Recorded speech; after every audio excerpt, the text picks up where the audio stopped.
aí vem o Corinthians! Vai, Corinthians! Bagulho do Corinthians!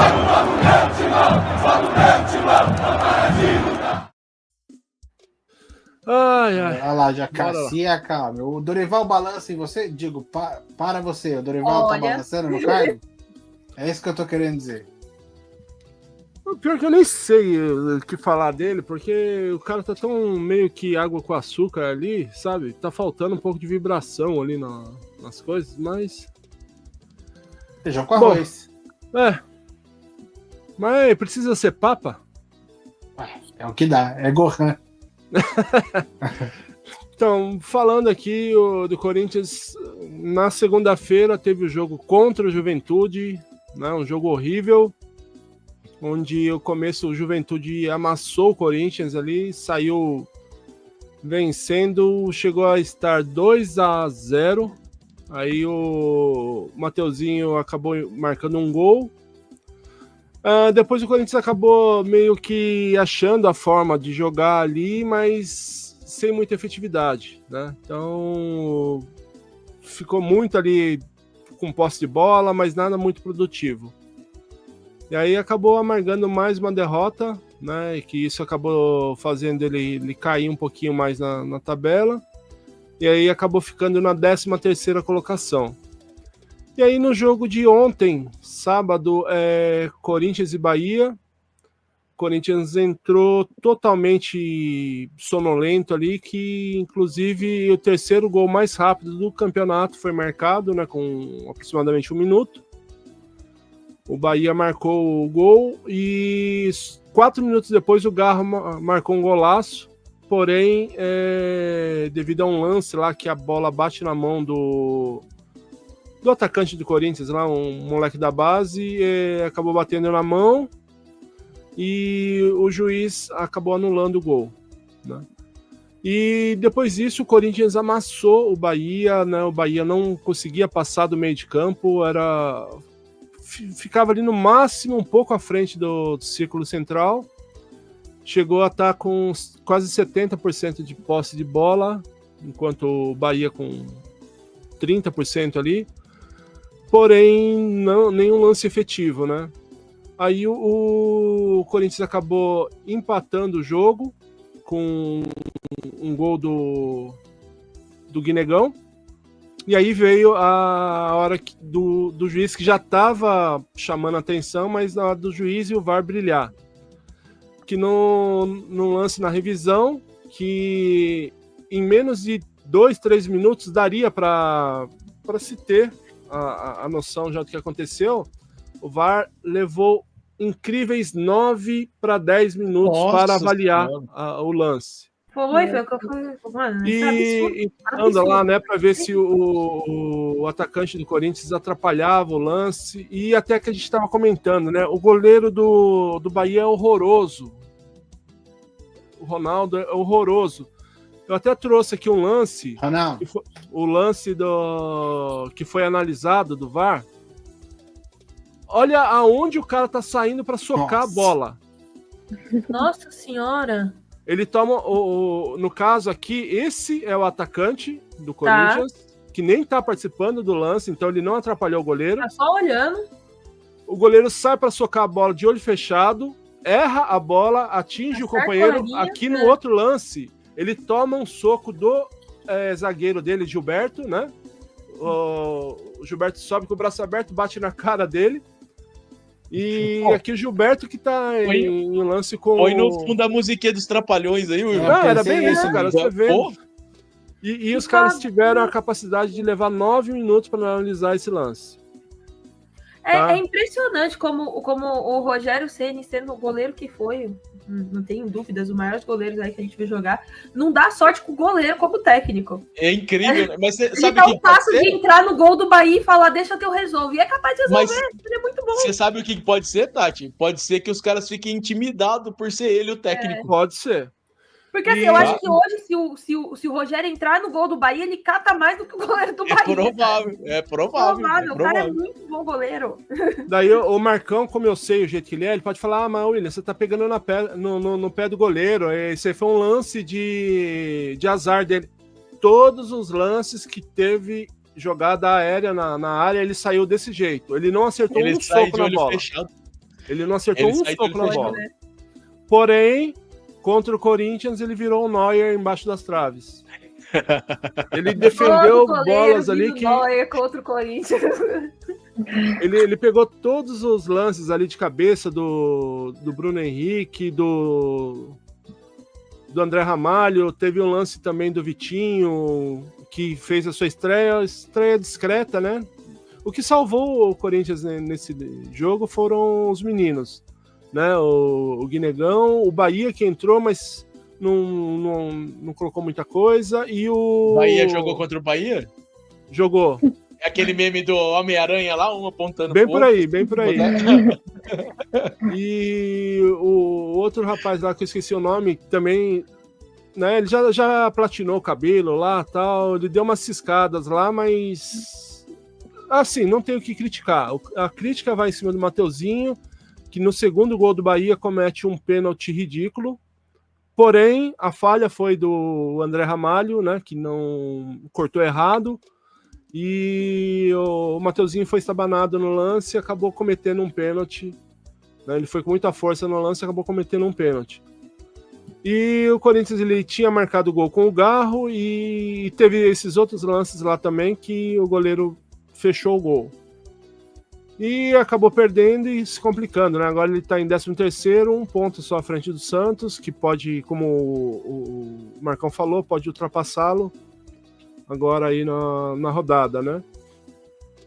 E daí outras notícias aqui, o Corinthians sofreu transfer ban devido ao o caso do Félix Torres, porém, com essa mudança da presidência, o Santos Laguna já aceitou conversar. Ele falou, quero ouvir a sua proposta.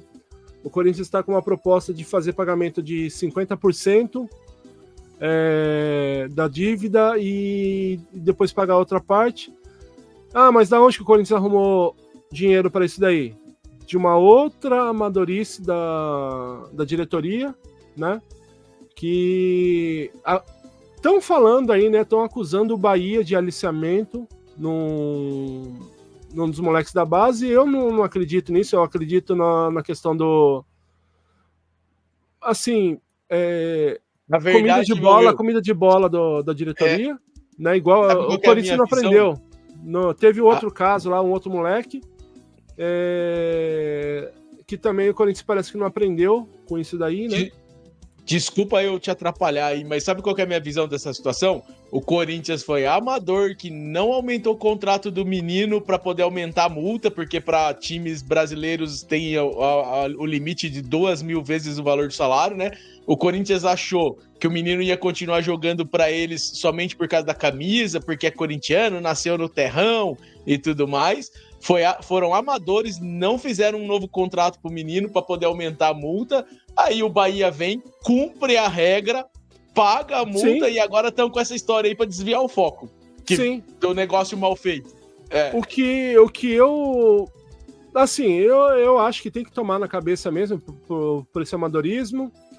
Se viessem falando, né? Mas também eu não daria pano para manga para isso, mas o que o pessoal tá falando é que esse caso do Bahia ser do Grupo City é uma estratégia para poder mandar jogador para fora, né? Porque a multa pro exterior é maior, então o grupo compra com valor menor que a multa do país, repassa depois pro um outro time do conglomerado, e vende a peso de ouro depois, esse moleque... Eu acho até que vai ser necessário algum tipo de regulamentação para que isso não aconteça de verdade. No sentido de, por exemplo, o Grupo City, por exemplo, que controla o Bahia, comprou um menino da base aqui, tem que fazer ele jogar pelo menos um ano no time titular aqui para depois ir embora. Sabe, alguma coisa nesse sentido? Mas... acabar com isso não vai ser possível. Na verdade, vão ter que se adaptar à realidade. Sim. Tá? E neste caso específico, como eu já falei, eu acho que é mais um desvio de foco do Corinthians pela má gerência do que preocupação com alguma coisa. Até porque nós sabemos que o próprio Corinthians foi retirado de um grupo aí do mercado dos sub-20 aí, que eu não lembro exatamente o nome, agora me fugiu o nome. Inclusive o Corinthians não tá nem disputando campeonatos oficiais sub-20, se eu não me engano, por causa de aliciamento a jogadores acho que foi do Palmeiras. Então, quer dizer, os caras aliciam, mas estão reclamando que estão sendo aliciados. Também. Esse caso aí também, eu não tenho como me aprofundar nele, porque o próprio empresário do moleque falou que foi tentado abrir conversa. A mesma coisa que aconteceu com o Corinthians, aconteceu com o time, eu acho que do Palmeiras, alguma coisa assim, que eles falaram que tentou entrar em contato para renovar, mas o time foi achando, foi deixando, e aí ele abriu negociação com outro time, né? Mas isso aí também para ser sincero, nenhum time é santo. Todo mundo é verdade. Né? Na hora que aperta o calo, fala que o outro time tá. Não, nem o Santos. São vários Santos. No nome, pelo menos, deixa quieto, eu ia falar besteira aqui, ia ser. E é isso, né? Da parte do Corinthians. A questão aqui das meninas ganharam do Bahia por 2-0, né? Do futebol feminino. E agora o Corinthians também. O que aconteceu no meio da semana? O Corinthians já estava sem o Carrillo, né? Que volta só no final do ano. Sem o Memphis, que talvez volte no final de setembro, não é certeza ainda, né? Eles estão vendo aí para ver, talvez ele jogue ainda o jogo de volta, mas quase provável que não. E como nada que tá ruim não pode piorar, o Yuri Alberto teve uma dor, ele foi ao médico, né? Ele foi fazer um exame e foi diagnosticado uma hérnia e também vai ficar fora aí por um bom tempo aí. Falam que é de 7 a 8 semanas, né?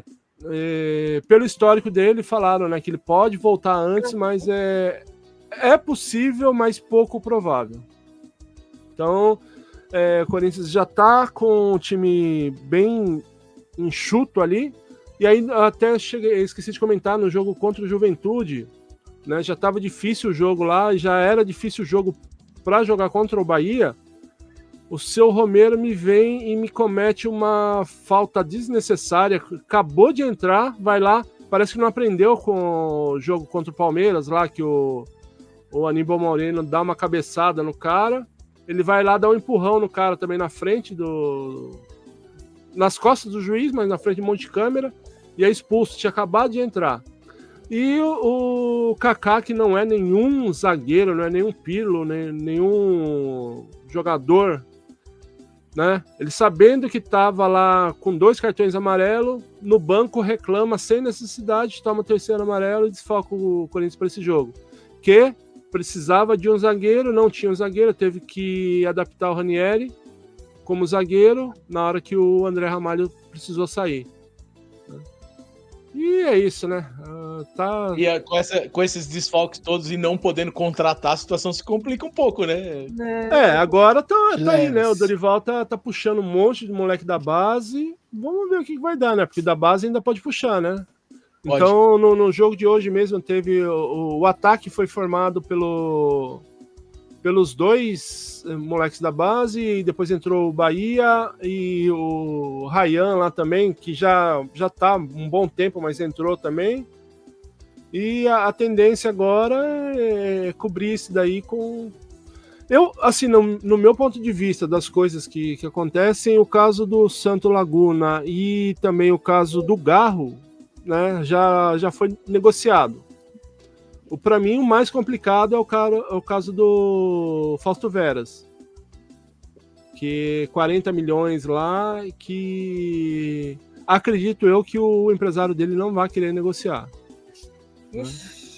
Já no caso do Garro, para quem não lembra, foi aquele caso que o Corinthians fez a compra e o Tadjeres, né? Eu esqueci o time que era do Garro. Ele passou o contrato com o valor e o Corinthians foi e pagou o valor que ele anunciou lá, só que ele falou, não, tem o imposto. Né? O imposto, na verdade, subsentende que estaria incluso no valor que eles venderam, né? Passaram por contrato para o Corinthians pagar. Só que daí foi para a FIFA, foi para os negócios lá e está sendo julgado. Mas o time também já sinalizou que quer fazer um acordo com o Corinthians. Né? Mais uma demonstração de amadorismo da diretoria de não deixar isso esclarecido no contrato. Então, mas nesse caso não tem como atacar tanto, porque o que foi passado no contrato foi pago. Will, os caras compram dezenas de jogadores por ano. Dezenas de jogadores por ano. Mas ninguém o que pensou nesses impostos? Duvido, então, mas cara. o que acontece é que nos outros contratos também são passados os valores, né? Então, o valor não é assim, tipo, é 15 milhões e por fora do contrato... É justamente isso que eu tô falando. Nos outros contratos já vem lá, o total da negociação é 1 milhão. Sim. Você entendeu? Desse 1 milhão, 250 mil é imposto. E isso não estava nesse contrato do Galo? Então, amadorismo. Então, só que não tem como defender que foi o Rubão que fez esse contrato, né? Aí já é uma questão. E daí o tá mais complicado aí mesmo é esse caso do Fausto Vera. Então, aguardemos as próximas cenas aí dos próximos capítulos, né? Que vai vir mais emoções para os corintianos aí.